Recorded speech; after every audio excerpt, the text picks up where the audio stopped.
خطبہ مسنونہ کے بعد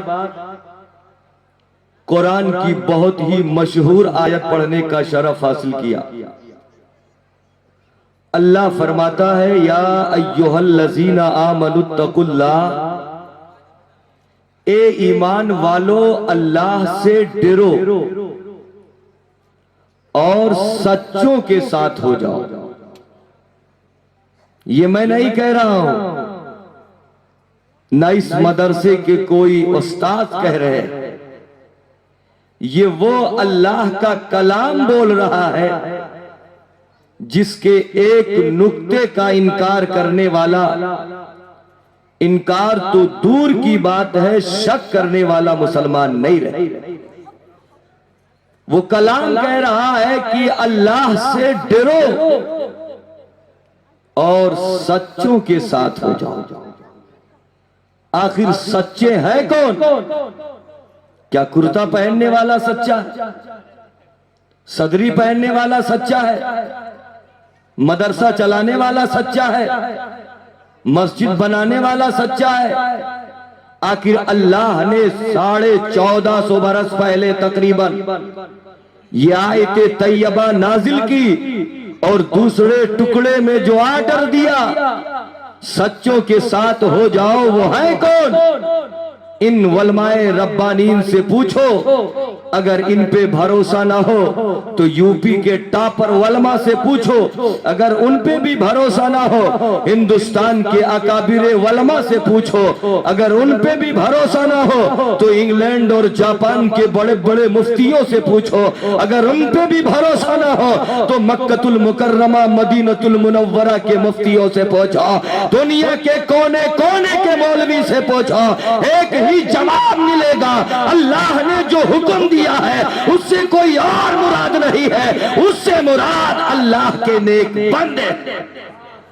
اور اس دور میں پیرانے پیر دستگیر حضور غوث پاک ہے صدر الافاضل علیہ الرحمہ، انہی کے بارے میں اللہ نے فرمایا ان کے ساتھ ہو جاؤ۔ آخر کیوں کہا؟ کیا یہ دولت مند تھے؟ طاقتور تھے؟ کسی ملک کے بادشاہ تھے؟ کیوں اللہ نے کہا کہ ان کے دامن سے وابستہ ہو جاؤ گے تو دنیا بھی سنور جائے گی، آخرت بھی سنور جائے گی؟ اس کے پیچھے ضرور کوئی راز ہے مسلمانوں۔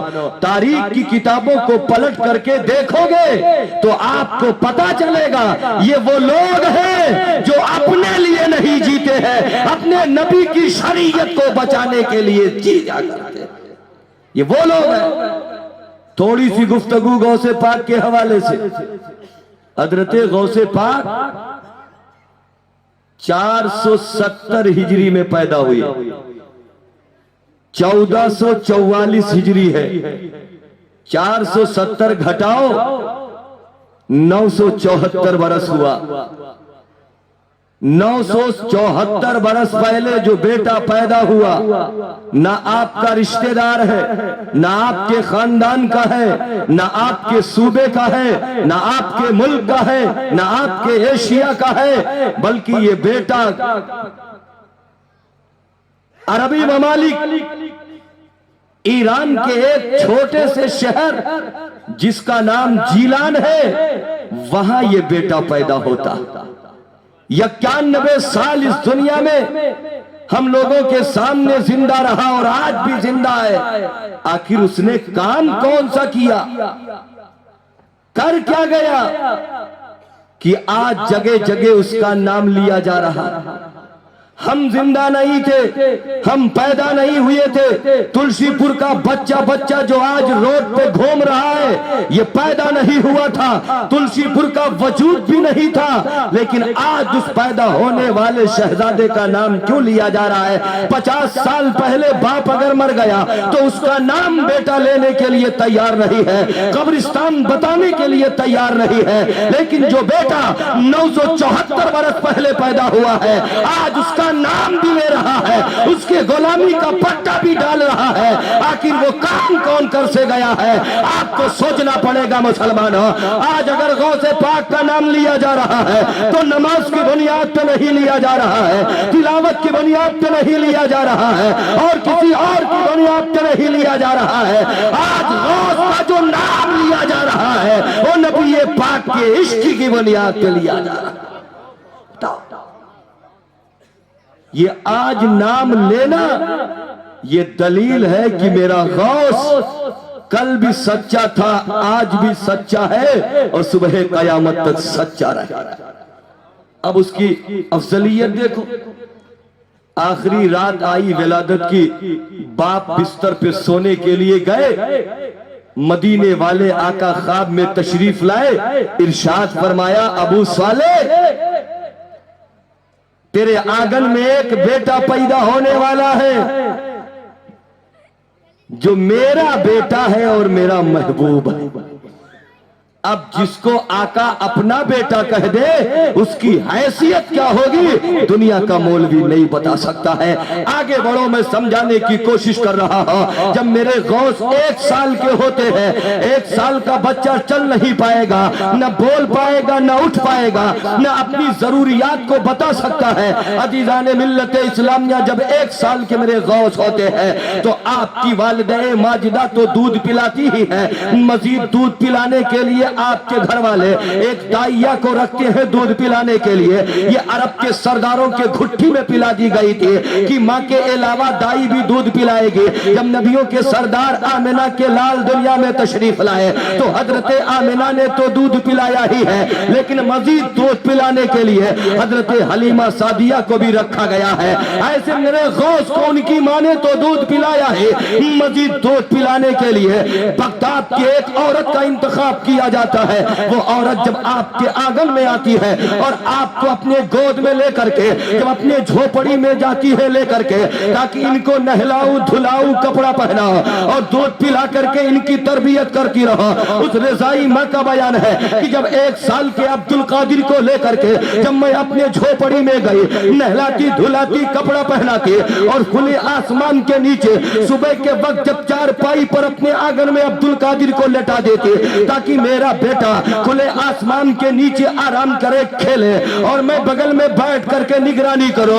اور رضائی ماں بیان فرماتی ہے کہ 973 برس پہلے زیلان کے اس آنگن میں میں بیٹھ کر کے اپنے بچے کی جب نگرانی کرتی اور جب میرا بچہ اپنے بستر پہ کروٹیں بدلتا، جب جمپ لیتا تو زمین پہ نہیں گرتا، وہ آسمان میں پرواز کر جاتا، میں حیران ہوتی 1 سال کا بیٹا کہاں چلا گیا ہے۔ چند منٹ کے بعد یہ میرا بیٹا آسمان سے بستر پہ چلا آتا، پھر اپنے بستر پہ لیٹ کر کے مسکرانے لگتا۔ آپ کی رضائی ماں بیان فرماتی ہے جب میرا بیٹا عبد القادر جب 20 سال سے کراس کر گیا، جب 20 سال سے آگے بڑھا، ایک مرتبہ میں اپنے جھوپڑی میں بیٹھی ہوئی تھی، محلے والے آتے اور کہتے ہیں اے عورت، جس کو تو نے 1 سال میں دودھ پلایا کچھ سنا؟ کہتی ہے نہیں۔ کہا سن، جس کی پرورش تو نے کی تھی آج وہ بغداد کا سب سے بڑا علامہ ہو گیا ہے، سب سے بڑا مفتی ہو گیا ہے۔ آج بغداد کے بڑے بڑے علماء محدثین عبد القادر کو اپنا امام تسلیم کر لیے ہیں اور جامع مسجد کا امام بنا لیا ہے۔ جب ماں نے سنا تو ماں کا کلیجہ ٹھنڈا ہو گیا، آنکھوں سے آنسو نکل آتے ہیں اور سوچتی ہے چلو اپنے لختے جگر سے ملاقات کراؤ۔ آج 30 بچوں کی دستار بندی ہے، مولانا نور عالمہ اور ان کی پوری ٹیم نے بڑی جافزانی کی ہے، تب آج اس منصب پہ یہ بچے پہنچے ہیں۔ آج جب ان کے گلے میں ہار ڈالا جائے گا تو یقیناً ان کے خاندان کا ایک ایک فرد اس کے چہرے پہ مسکراہٹ ہوگی کہ اب مجھے فکر نہیں ہے، میرا قرآن پڑھنے والا بچہ اگر ہاتھ اٹھا دے گا تو اللہ گناہ بھی معاف فرمائے گا اور جنت میں اعلیٰ مقام بھی عطا فرمائے گا۔ نعرہ تکبیر، یہ سوچیں گی نعرہ رسالت۔ رضائی ماں کے کانوں میں آواز آئی، جس کو دودھ پلائی ہے وہ بغداد کا بہت بڑا علامہ، اس کے مقابلے میں کوئی نہیں۔ ماں نے سوچا چلو دیکھاؤ۔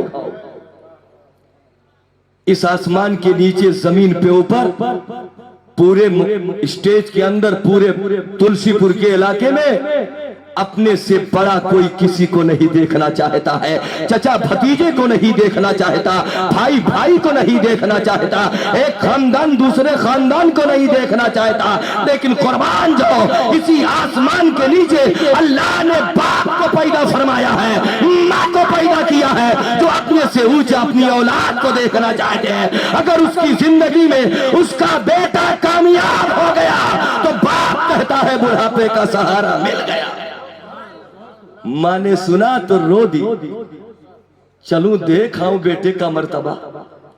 رضائی ماں گئی، میرے غوث بغداد کے منبر پہ بیٹھ کر کے بڑے بڑے علماء فقہا محدثین کو قرآن کا درس دے رہے تھے۔ وہ آ رہی تھی دیکھتے ہوئے کہ کہاں ہے میرا بیٹا۔ بیٹا عبدالقادر نے جب نگاہ اٹھایا دیکھا ایک عورت آ رہی ہے، تھوڑی دیر کے بعد جب وہ قریب آتی ہے تو پہچان لیے یہ تو کوئی بغداد کی عام عورت نہیں ہے، یہ تو میری ماں لگ رہی ہے جس نے بچپنے میں مجھے دودھ پلایا ہے۔ اب ذرا ماں کا مقام سنو تلچی پور والا۔ میرے غوث نے جب پہچانا تو قرآن کو بند کیا، منبر شریف سے اترے اور جلدی سے مسجد کے باہر گئے، اپنے ماں کے قدم کو چوما، ہاتھ کو بوسہ دیا اور عرض کرتے ہیں اے میری ماں کس لیے آئی؟ کوئی ضرورت تھی آرڈر کرتی بیٹا حاضر ہو جاتا، آپ کیوں آئی ہے؟ ضرورت کیا پڑ گئی ہے؟ تو ماں نے روتے ہوئے کہا تھا بیٹا عبدالقادر میں لیٹی ہوئی تھی اپنے جھوپڑی میں، میرے کانوں میں آواز آئی ہے کہ بیٹا عبدالقادر بغداد کا سب سے بڑا علامہ ہو گیا ہے، بغداد والوں نے جامع مسجد کا امام بنا لیا ہے۔ تو بیٹے جب میں نے سنا تو میرے دل نے کہا چلو میں اپنے بچے کے دستار کو دیکھ لا، اپنے بچے کے مرتبے کو دیکھ لا، اسی مرتبے کو دیکھنے کے لیے آئی ہوا۔ بیٹا آج جب میں نے تجھے منبر پہ دیکھ لیا تو میرا دل بھاگ بھاگ ہو گیا ہے۔ ماں نے سینے سے لگا لیا۔ عبدالقادر نے کہا ماں اور کوئی ضرورت ہے؟ ماں نے کہا بیٹا اب ضرورت لے کر کے نہیں آئی ہوں، صرف تیرا چہرہ دیکھنے کے لیے آئی تھی۔ آج دیکھ لیا منبر پہ، دل بھاگ بھاگ ہو گیا۔ علامہ نور عالم صاحب کے مدرسے سے نکلنے والے بیٹے جو حافظ بنے ہیں، قاری بنے ہیں، عالم بنے ہیں، کچھ دنوں کے بعد جب یہ منبر پہ بیٹھ کر کے تقریر کریں گے، منبر پہ بیٹھ کر کے خطبہ دیں گے اور جو ہے جنازے میں آگے کھڑے ہو کر کے جنازہ کے لیے جب دعا کریں گے تو جہاں باپ خوش ہوگا وہی وسطات کا بھی دل بھاگ بھاگ ہو جائے گا۔ ذرا سوچو،